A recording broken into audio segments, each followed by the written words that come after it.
Hi there, Cancerians. This is Astrogirl, and we're looking at February 23rd through March 1st.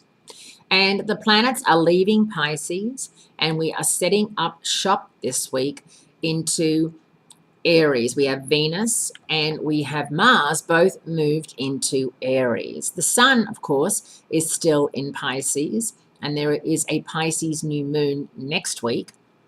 But essentially, there's a lot of planetary activity in Aries, which is your 10th house of career, reputation, and social status. How you feel about your job, the amount of money you get paid from your job, and the people you work with.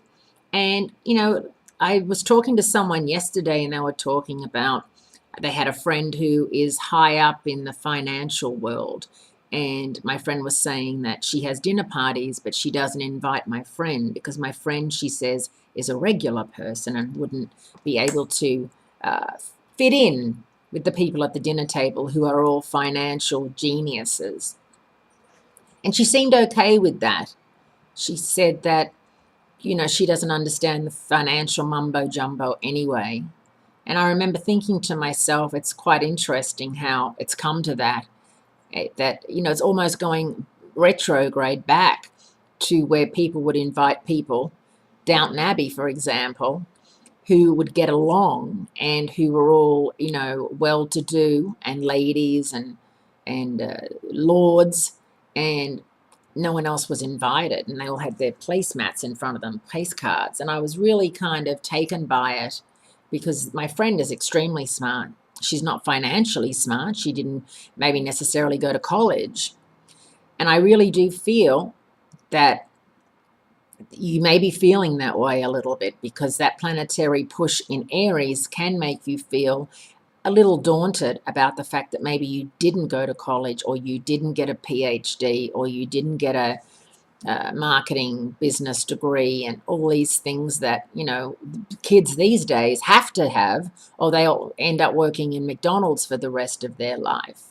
So don't get stuck on that. That's not important. It's important that you make money the way you want to make it in a good job, and that you have your benefits lined up, and that if people don't include you because you're not smart enough or making enough money, well, you don't want to be included in that anyway.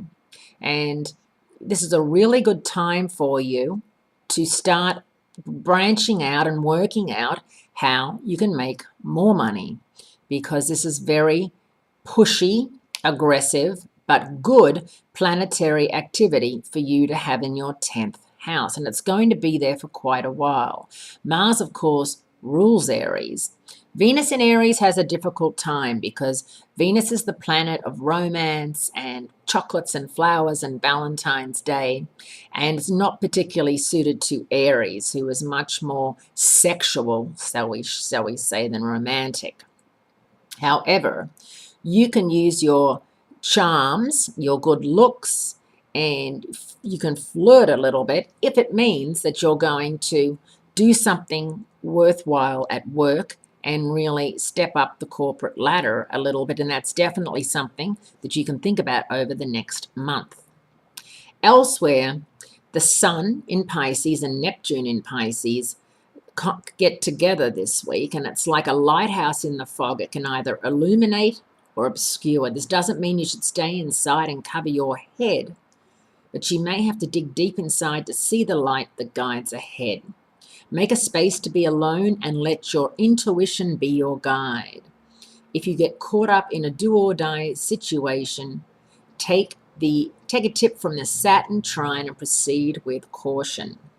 So it's kind of a really heavy week. There's a lot of big players making their mark, and you really have to listen to that wonderful intuition that you are blessed with.